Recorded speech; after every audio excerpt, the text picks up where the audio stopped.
3, 2, and uno. Dalton, I hope you use that 3, 2, and uno in this intro, and then me responding to you making fun of me. Okay, deal. Why do you always like to do my voices?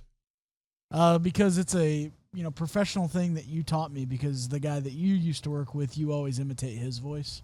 Hey, like how I turned that back on you now, didn't I? Yeah, you did. Good move, Dalton. It's a learned habit. You know what the best part of this? By the way, it's TexAgs Rewind. Jared's kind of just sitting in the corner, Case McCoy style. Yeah, he's just. That was well played.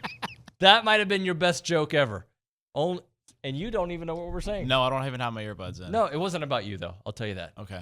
So what's going on in your world, buddy? What was your favorite part of the show? Favorite part of the show? Ooh. I think I liked Monaco a lot. Yeah? Coming on here talking.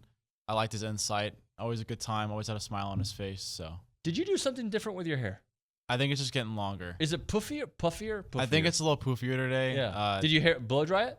No, I just showered last night, and then I don't wash my hair every day. Okay. So I learned one thing from women is it's to not wash your hair every day. And so I washed it last night, so it's a little poofier today. Also, I'm getting it cut soon, so.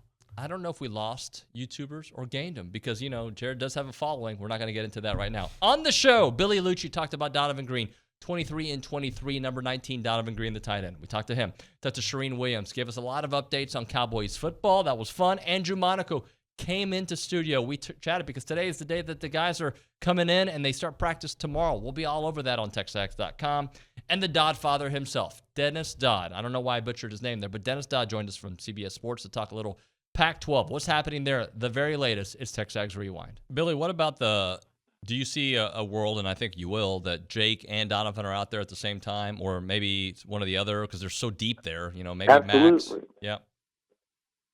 Yeah, I didn't mention Max, and absolutely the two of them. I mean, that you heard Jimbo talking about it during Saturday's sit down at the TexAgs kickoff party. I mean, those two tight ends, when you can get them both on the field, it gives you so much flexibility in what you can call and when you want to go tempo. And that's where Donovan Green and Jake, but where they can really allow Petrino and Jimbo flexibility because you can, run a play. And Anais is the same way, but just for different reasons. But you run a play.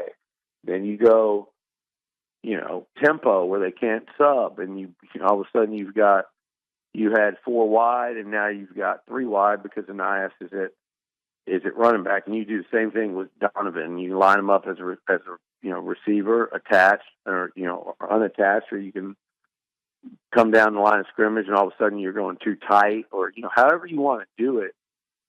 With Donovan and Jake's the same way. There's such a problem, but with Donovan Green.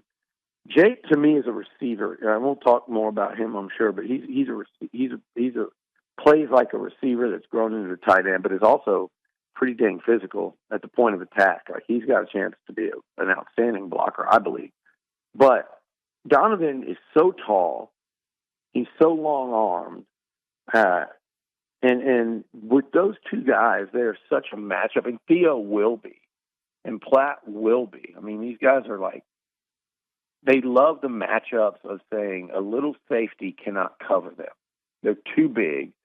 I mean, imagine like I had him in yesterday, and Bryce Anderson is going to be a terrific player this year. But if you don't have a safety like at least, like Damani size, and even then, but if it's like Bryce Anderson or Jalen Catalan or some of these guys you see around the league at every school, if they're 6 foot and 200 pounds or so, what a problem they have with a tight end like Donovan Green, like running with him, or they can run with him, but if he's covered, he's not covered because you have all that vertical space to throw him the football.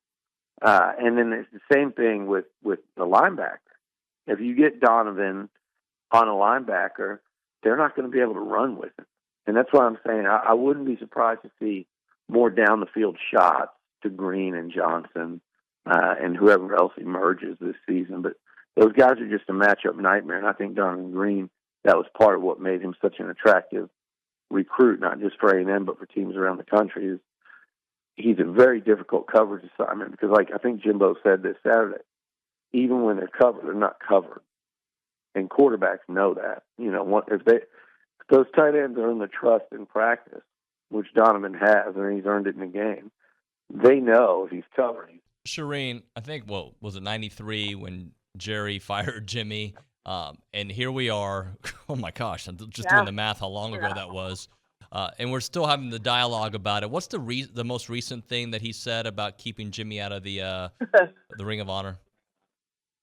Yeah, it's interesting. I'm headed to the Pro Football Hall of Fame this weekend and really excited to see Marcus Ware and Rondé Barber especially go into the Hall of Fame. It's going to be exciting because I covered both of those guys, and obviously being a selector helped with the presentations for both of those guys. So really excited to see them go in, and they all have parties, after parties, which is the most fun thing, and you get to catch up with former players that you covered. So looking forward to both of those on Saturday night. But Jerry was asked again about putting Jimmy Johnson in the Ring of Honor. The Cowboys Ring of Honor includes all their Hall of Famers who primarily played with the team, aside from Jerry Jones and Jimmy Johnson. Jerry's the only one who could put players, coaches, executives into the Ring of Honor now. That's his duty. It's a one-man committee, and he's the committee, and he just does not want to put Jimmy in the Ring of Honor. But stupidly, his reasoning this time, yesterday, was that there are other coaches that he could put in the Ring of Honor that deserve it, maybe more than Jimmy. It's just stupid because we all know Jimmy's the only one with the championship among Cowboys coaches who isn't in the Ring of Honor. And now he just looks flat out disrespectful, petty, whatever word you want to use. It's just not right to not have Jimmy Johnson in the Ring of Honor. I don't care how you feel about him. It's not right that Jimmy's not in the Ring of Honor. So I don't know if he'll ever go in as long as Jerry's alive, but he certainly needs to be in. And again, something else that's just the segue from the indoor tennis court to Jimmy. It's just long overdue. It's past due. He's been in the Hall of Fame now for a few years. I was fortunate enough to present Jimmy Johnson for the Hall of Fame, and he got in and excited. I think 2020 was the year that he went in, and now he's still not in the Cowboys Ring of Honor. So it's just embarrassing for Jerry that he continues to act like this and say these stupid things. And I made the comment yesterday. You remember when he right before he fired Jimmy in 1994, he said 500 coaches could have coached this team to Super Bowl. So I made the joke of maybe Jerry's talking about putting one of those other 500 coaches who didn't coach the Cowboys, who could have led them to the Super Bowl, into the Ring of Honor. But it's just embarrassing. I thought they kind of had fixed their relationship. Was that just a made-for-TV event? Yeah. I don't think it's there. Publicly they will put on a good face. I'm sure they will see each other. I'm sure, and I haven't talked to Jimmy lately, but I'm sure Jimmy will be there, and Jerry certainly will be there because he's presenting DeMarcus. So I'm sure they'll both be there, and Jimmy, just kind of goes every year. So I'm sure they'll run into each other if Jimmy is there, but publicly they'll put on a good face, but yeah, they don't. The friendship is not there, and they really don't like each other still. You mentioned the quiet confidence that these guys have when they come in. How does that compare to last year? I think, years past? No, you know what? This is and might be an unfair comparison because now Buzz is going to get mad at me because comparison is the thief of joy, right? But I'm looking for the same thing, and this has a feeling to me of 2020, the Orange Bowl year. But it didn't kick in until after the Alabama loss.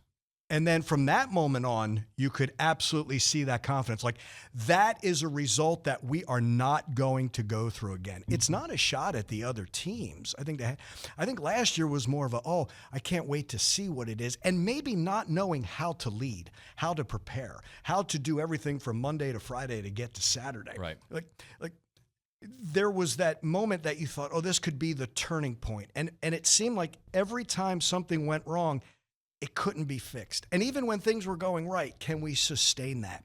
to me, it's athletes have to have short memories and long memories, right? Sometimes you just have to forget and get to the next play. Right. That's the reality of it. But I think in that long term of the memory is now the leaders on this team, even if they see something going wrong, can we fix it? Schloss says it. It's like a starting pitcher who's in trouble. It's like the fan belt. Correct it. Can you correct it? I think that correction now can be made. And I don't think it's going to be week to week. I think it's going to be a snap in practice to say, hey, that snap wasn't acceptable. Let's get back. And winning every day is just like winning every snap. I think when that becomes part of your DNA, you can't lose. I know you recently wrote about Jim Harbaugh. He's got that potential suspension coming up. But that team, Look, I know they're a playoff team the last couple of years. They should be in the mix, but I really find them to be a very dangerous team this year. Just kind of update us on where Harbaugh is on things and what he thinks about that Michigan program this year. Yeah, this is his best team. He said that when I asked him the question. This is year 9, I think, for him. 2 straight college football playoffs. But just think about this. J.J. McCarthy, who's a year older, bigger, stronger, probably a Heisman candidate. Blake Corum might have won the Heisman last year. The running back had he stayed healthy. The offensive line has won the Joe Moore Award twice in a row for being the best offensive line in the country. And Michigan turns out defensive linemen like M&Ms.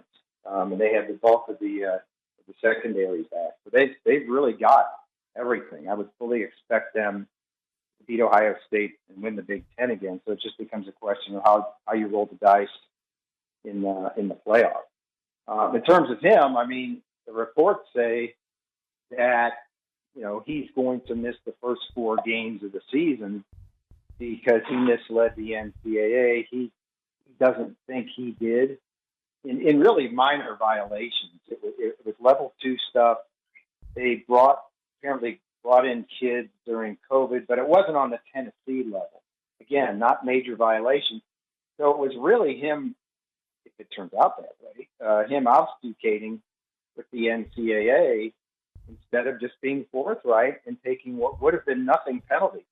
So he's going to end up, it looks like, from here, going to miss the first 4 games of the season. Jared, with your puffy hair or poofy or puffy or both? I don't know. Poofy, that Poofy. might be the word. Tell the people what to do. Like, comment, subscribe, turn the notification bell on so you don't miss anything. Am I missing one?